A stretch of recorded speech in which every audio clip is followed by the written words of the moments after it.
This is Unit 8, Lesson 1, Practice number 2. The video for that, this is no calculator allowed. I'll run through a few of the problems from this practice. The first problem, we're going to do 1C, which is just finding the domain for each square root function. So if y equals the square root of 7 minus 2x. Remember, when I find the domain of a square root function, I start by looking at the radicand and taking that radicand and setting it greater than or equal to 0. Back in the notes, we explained why you have to set things greater than or equal to 0. You can have numbers bigger than 0 under the radical, equal to 0, but not less than 0. We're just going to go ahead and solve this square root or this little inequality. So I have negative 2x is greater than or equal to negative 7. Divide by negative 2. And every time I've done this, I've let little fireworks go off. When I divide by a negative, I have to do something with the inequality symbol. I have to flip that sign. So I'm going to flip that sign and say that x is less than or equal to positive 7 over 2.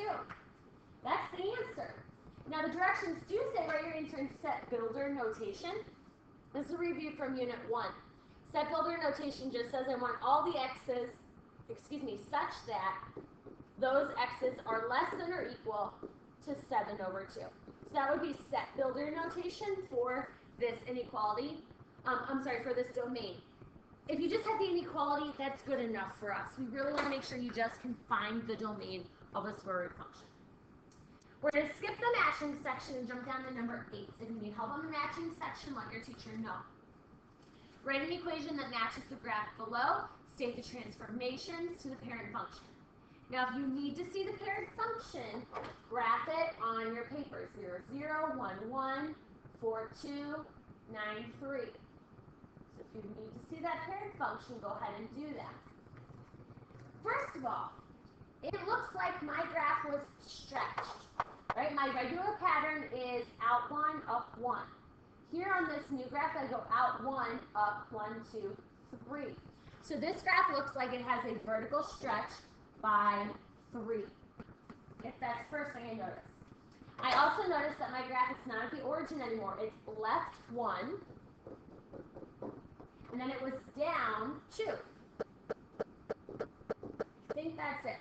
So let's go ahead and write an equation for those things. Vertical stretch goes outside the radical. So vertical stretch by 3 goes in front. Left is underneath the radical. That's a positive 1, so x plus 1. And down 2 is a minus 2 on the outside. All right, so that would be your equation. Let's flip to the next page, number 9. So on these problems, you're given the graph. You're same kind of thing. So you're going to, I think it's just like number 8. Oh yeah, they're all kind of the same. Write an equation. State the transformation. So on number 9, again, if you need to, draw in your parent function. 0, 0, 1, 1, 4, 2, 3, 9, 3. And first thing I noticed is my graph looks like it's upside down. It looks like it was flipped over this x-axis. So that's the first transformation. Reflection over the x-axis. It's upside down. Then it looks like my graph went 1, 2, 3 to the left. Looks like it went up 4. And one other thing you should notice. Remember, my parent function goes out 1, up 1. This graph goes out 1, down 2. So it looks like I also have a vertical stretch by 2. So there are 4 transformations here. Let's write the equation.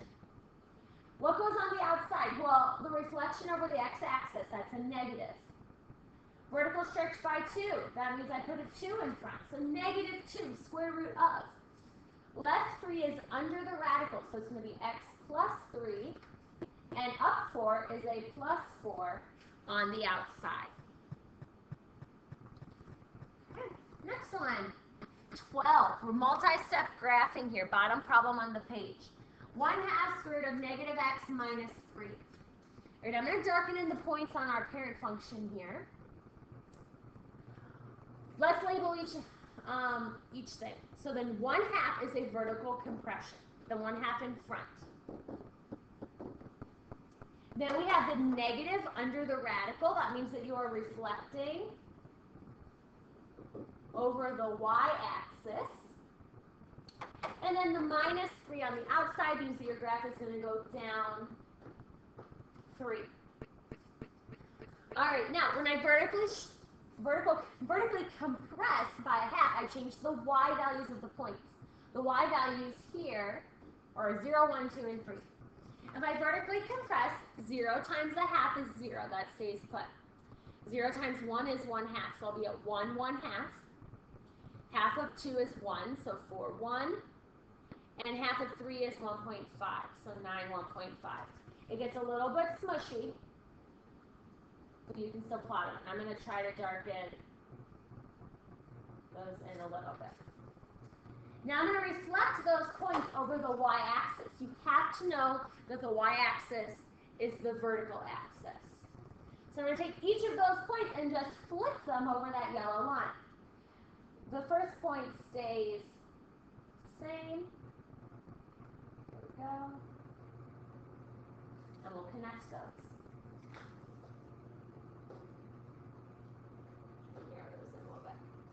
Alright, and finally down 3 means that I take each of those points and just move them down 3. There we go. And that will be your graph. Now let's talk about domain and range. Domain is left to right. On the left side of my graph here I have an arrow. It means my domain goes from negative infinity to the rightmost y value, x value, which is 0. My range starts at the bottom. On the bottom of my graph, I have a lowest point at negative 3, and I go up until infinity because of the arrow. Next one. We're writing the equations for number 14, right, given a description. So I'm going to transform here, y equals. If I vertically stretch by 4/3, that 4/3 goes on the outside of the radical. If I reflect over the x-axis, that negative also goes on the outside of the radical.